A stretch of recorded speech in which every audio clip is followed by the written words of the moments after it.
Estamos ao vivo, boa noite a todos. Meu nome é Yasmin, sou diretora de extensão da linha de cardiologia da Faculdade de Medicina Santo Amaro. Eu venho em nome do nosso presidente José Heracles e nosso vice-presidente Gabriel Ribeiro, que não puderam estar presentes por conta do internato, e de toda a diretoria apresentar a terceira palestra do mês da cardiologia. Nosso objetivo com esse projeto é trazer diferentes visões acerca da cardiologia, para que tenhamos uma visão mais generalista e ampla das especialidades que escolhemos seguir. Eu gostaria de agradecer à Liga da Saúde da Mulher pela parceria e a presença da doutora Maria Cândida, por ter aceitado o nosso convite. Tenho certeza que ela vai ser incrível. Por fim, eu queria passar algumas informações. A gente vai passar um forms no final da aula, para que todos preencham, e só com ele a gente vai conseguir emitir o certificado. Então, é obrigatório para todos. A gente está com uma parceria com a Sanarflix da Unifam, então eu vou enviar aqui o link que eles disponibilizaram para todos os nossos seguidores, um desconto na assinatura do Sanarflix. Então, eu logo começar a aula já vou mandar também. E lembrando que a gente tem uma programação incrível aí pela frente, com várias aulas. A próxima vai ser quinta-feira, sobre ressonância magnética na cardiologia. E é isso. Agora eu vou passar para a presidente Vitória, para ela apresentar a professora. Oi, gente, boa noite, tudo bem? Eu fiquei muito feliz com a parceria, né? E a gente trouxe uma professora que eu acho que vai ser muito bom para essa aula, a doutora Maria Cândida. Ela é chefe do departamento de GO da nossa faculdade. Ela foi graduada em medicina pela nossa faculdade e fez obstetrícia e ginecologia e é doutorada pela USP. Então, é uma breve introdução, vou deixar que ela fale um pouco mais sobre ela e comece a aula já. Então, podemos começar. É isso. Professora, o seu slide saiu.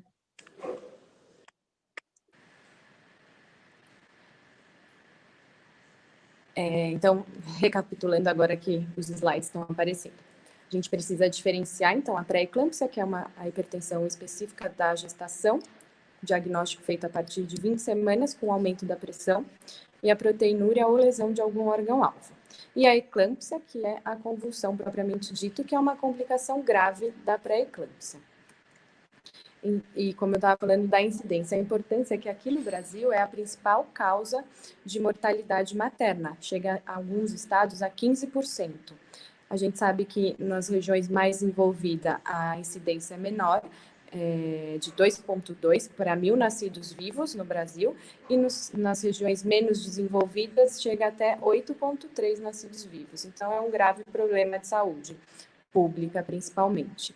E a eclâmpsia representa 20% desses casos aqui no Brasil. Então, é preciso que a gente faça um pré-natal adequado, um acompanhamento adequado desses pacientes, para que a gente possa conseguir melhorar esses índices.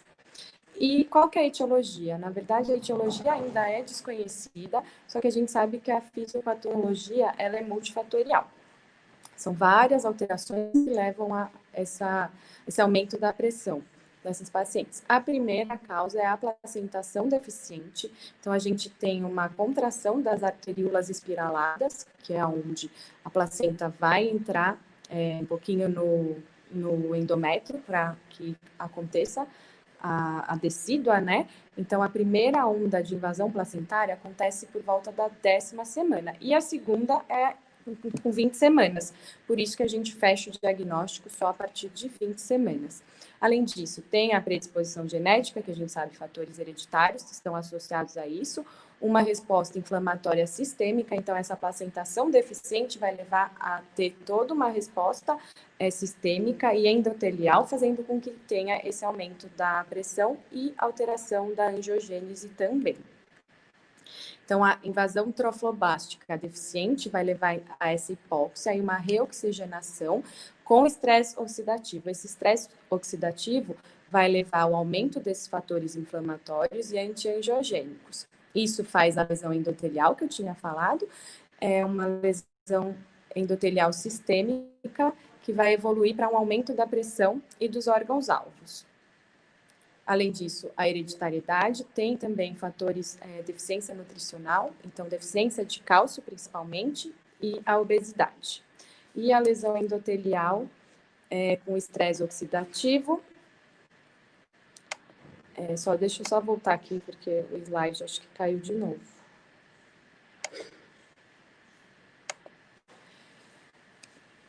O aumento da permeabilidade capilar e o extravasamento das proteínas para o terceiro espaço. Por isso que leva a todas as complicações, tanto de aumento da filtração glomerular, como da eclâmpsia propriamente dita, porque esse extravasamento para o terceiro espaço que faz com que tenham todas as alterações e leve à convulsão dessa paciente.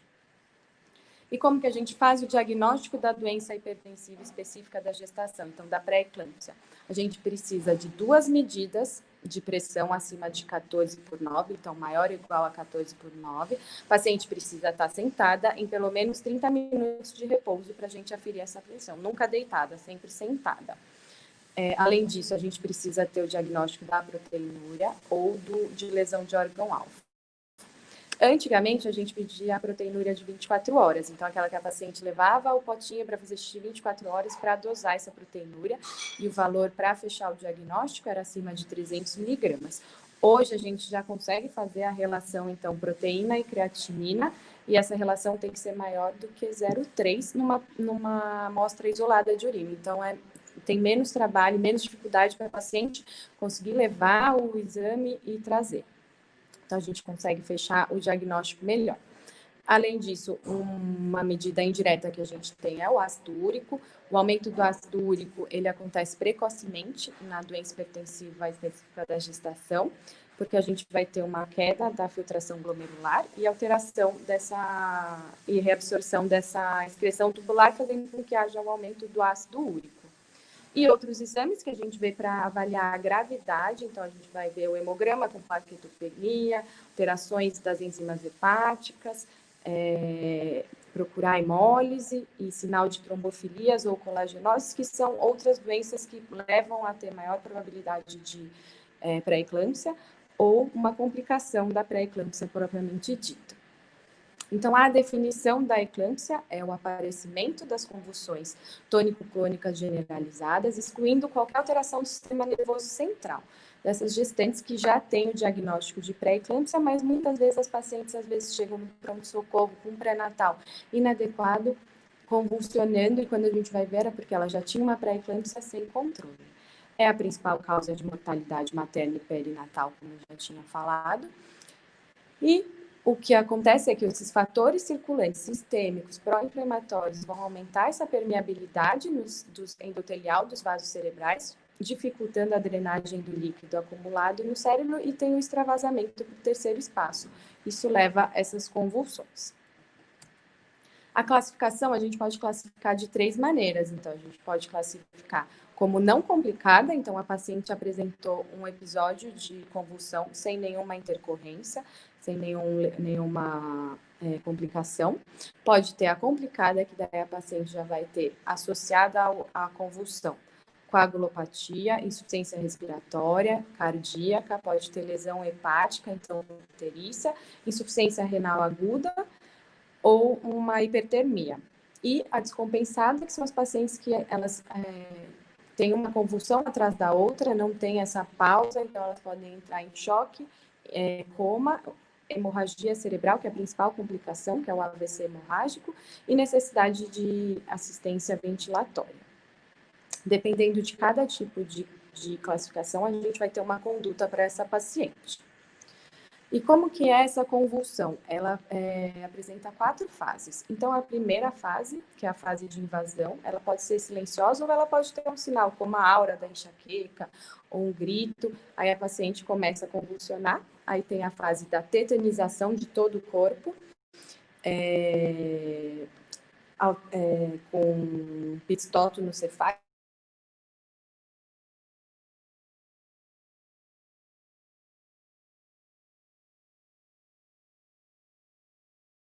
invasão da língua, pode ter incontinência fecal ou urinária, e depois na fase do coma, se for muito frequente ou prolongada, tem um mal convulsivo, como de qualquer convulsão.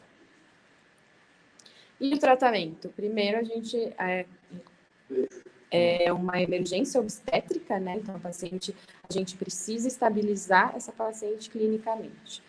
No período da convulsão, na fase da crise de convulsão, tem que colocar em decúbito lateral esquerdo, dorso elevado, para evitar que ela vá ou para a língua, ou que ela vomite e se pode ter uma asfixia, né? A gente tem que deixar as vias aéreas pérvias, então proteger a língua sempre com uma cânula de Guedel e colocar um catéter de oxigênio e, se precisar, uma assistência ventilatória.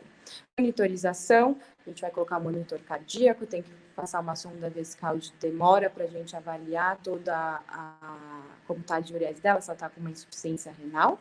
Um acesso venoso calibroso para colocar um soro glicosado e evitar administrar muita quantidade de líquido, porque isso vai aumentar a probabilidade de ter um edema agudo de pulmão, uma insuficiência cardíaca, que elas já têm maior fator de risco. Nos exames, a gente vai colher, então, todos os exames de gravidade, afastar uma síndrome HELP, então a gente vai precisar de um hemograma, DHL, TJGP, bilirrubina total e frações, coagulogramas, toda a parte de eletrólitos, gaso arterial, fundo de olho, um eletro e um atomo, se necessário, se a gente não sabe que a causa da convulsão é pela pré-eclâmpsia, a gente precisa afastar alguma lesão cerebral e excluir outras causas. Espera aí que eu vou voltar com os slides, só um segundo.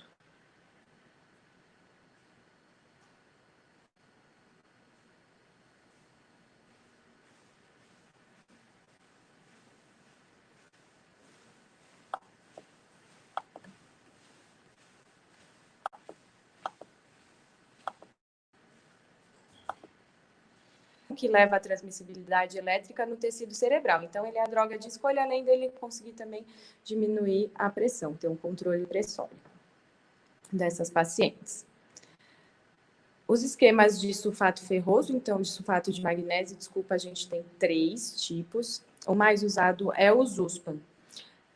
O Zuspan é o que a gente faz uma dose de ataque intravenosa e depois a gente deixa em bomba de infusão, 1 grama IV por hora. E isso a gente vai deixar 24 horas após o último episódio da convulsão ou após o parto, 24 horas pós-parto. O Prichard, teoricamente, é o que tem menos efeito colateral de intoxicação, porque a intoxicação pelo sulfato de magnésio pode levar a uma depressão respiratória, perda dos reflexos. Então, teoricamente, o Prichard é o que a gente faz a dose de ataque IV, e depois a gente faz IM a cada hora também, uma ampola em cada nádega. É mais doloroso, né? Uma agulha de hack que a gente faz na região da nádega, mas ele tem menos risco de ter a intoxicação. Só voltar de novo o slide que está caindo aqui. Então, a gente vai fazer IM a cada 4 horas, o Prichard. O Zuspan a gente faz 1 grama por hora na bomba de infusão.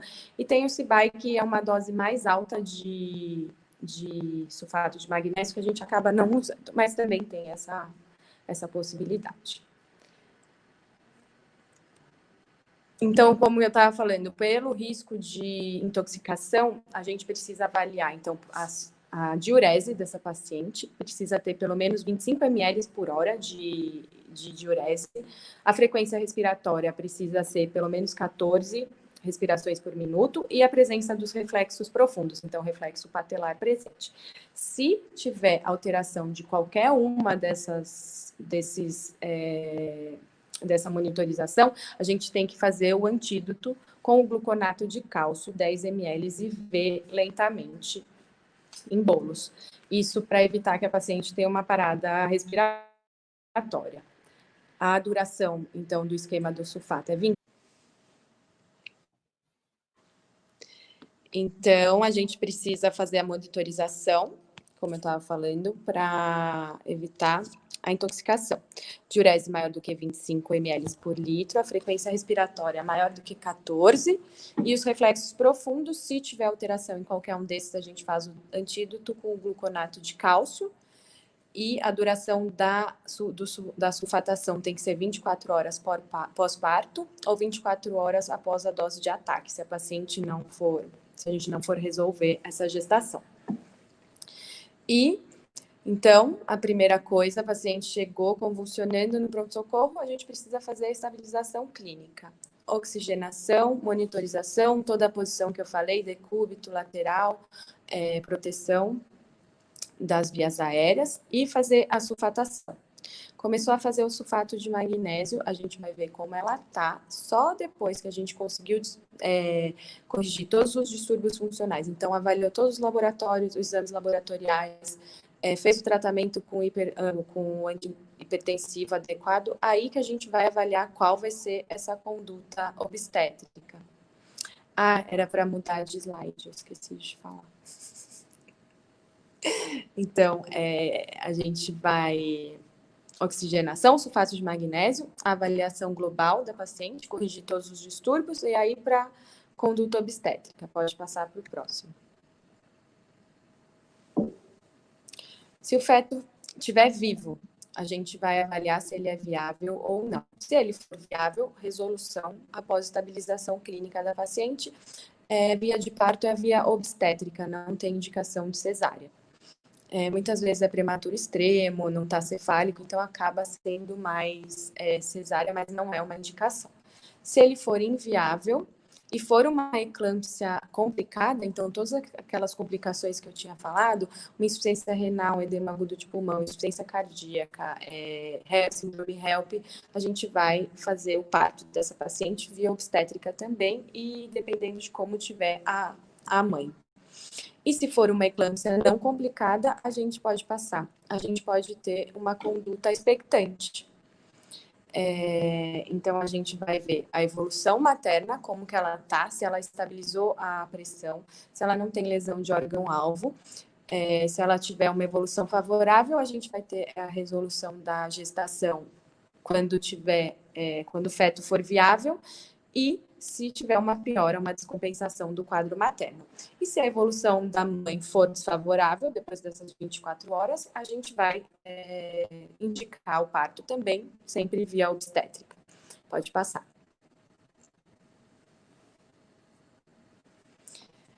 Então, não complicada, que a gente vai ter uma conduta expectante, que o feto é inviável e a mãe está estável, a gente precisa ter um controle muito de perto dessa paciente. Então, essa paciente vai ficar internada, a gente vai ter um controle pressórico a cada 4 horas. A gente vai fazer a vitalidade fetal, avaliar esse feto praticamente diariamente, ou a gente pode fazer 3 vezes por semana, dependendo de como a mãe está.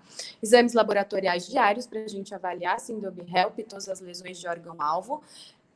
E a resolução vai ser a partir da viabilidade desse feto, normalmente acima de 34 semanas, se conseguir chegar até lá, a gente resolve.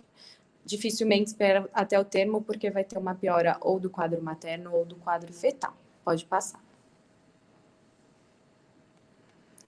E, para finalizar, então, a síndrome HELP, que é uma das complicações mais graves da pré-eclâmpsia. Então, o que significa a sigla HELP? É uma hemólise, então é aumento de elevação das enzimas hepáticas e a plaquetopenia. Então, a gente vai ter uma hemólise, low plaquetas, né? E a elevação das enzimas hepáticas. E por que que isso acontece? A paciente, ela vai ter uma hemólise microangiopática disseminada, então vai ter a presença dos esquizócitos, que é um dos fatores que a gente busca, uma necrose hepática, então vai ter aumento dessas enzimas hepáticas, a TGO e TGP, vai ter depósito de fibrina nos vasos, e isso vai ter uma degradação plaquetária, uma agregação plaquetária, e vai ter uma queda dessas plaquetas, a plaquetopenia. Tudo isso por uma piora por um aumento descontrolado da pressão. A incidência é baixa, é de 4 a 12%, mas ela tem uma alta mortalidade. Mortalidade materna chega a 24% e também perinatal, chegando até 40% dos óbitos desses bebês. Pode passar.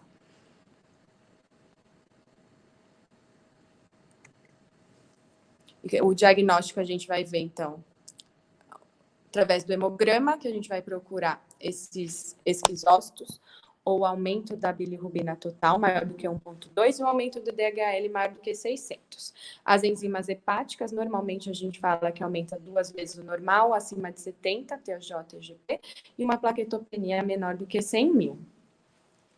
E o tratamento clínico, como todos, então a gente vai tem que fazer uma estabilização materna primeiro, acesso venoso, oxigênio, monitorização, terapia antihipertensiva, porque a causa é o aumento da pressão, profilaxia da convulsão, se a paciente precisar, a gente vai fazer o sulfato de magnésio, e a vitalidade fetal para avaliar se a gente vai resolver a gestação ou não. Pode passar.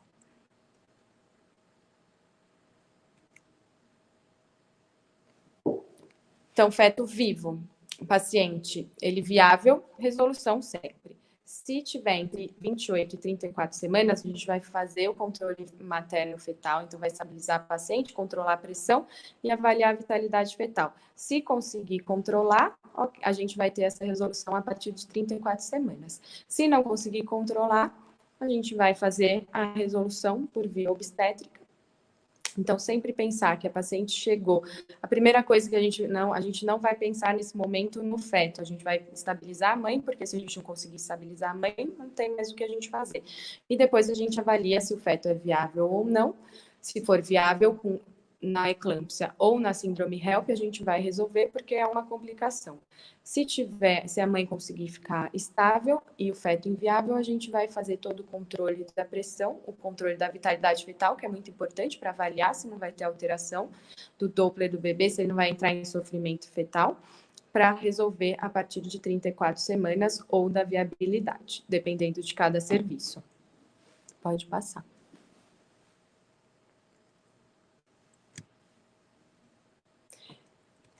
E é isso, então, consegui dar uma resumidinha aí na eclâmpsia e na síndrome HELP. A pré-eclâmpsia DHG é uma aula que a gente pode falar uma aula inteira sobre isso, que tem muito mais alteração. Espero que vocês tenham gostado. Desculpa aí pela internet que ficou caindo um pouquinho. E estou aqui à disposição para suas dúvidas. Foi ótimo, professora. Muito obrigada pela aula. Já vi aqui que tem algumas dúvidas. Yassa, quer ler? Imagina, desculpa aí pela... Oi, professora. Ótima aula, muito obrigada. A primeira dúvida aqui que apareceu é em que momento pode haver necessidade do uso de corticoide na eclâmpsia declarada e qual a dosagem? A gente vai usar o corticoide quando a gente vai fazer a conduta expectante. Porque se for a resolução, não tem por que a gente fazer o corticoide, porque não vai dar tempo dele agir. Então, a gente faz quando tiver a conduta expectante, no feto não viável, até 34 semanas, a gente faz o uso do corticoide para maturidade fetal. E aí, normalmente, a gente usa o Celestone Soluspan, né, 12 miligramas IM. Certo. Alguma outra dúvida? Bom, então acho que podemos finalizar. Eu vou mandar agora o form de presença, por favor, todos preencham. Me confirmem se receberam. E é isso, eu gostaria de agradecer muito a presença da doutora Maria, pedir desculpa pelos contratempos que tiveram aqui. No final deu tudo certo, a aula foi incrível. Que bom. Obrigada. A gente espera a senhora na nossa liga presencialmente. Com certeza, quando a gente voltar, vamos. Exatamente. E é isso, agradecer também a Vitória, a Liga de GO, de Saúde da Mulher, e a todos presentes. Muito obrigada, boa noite a todos. Obrigada, Tchau, boa noite. Tchau, boa noite.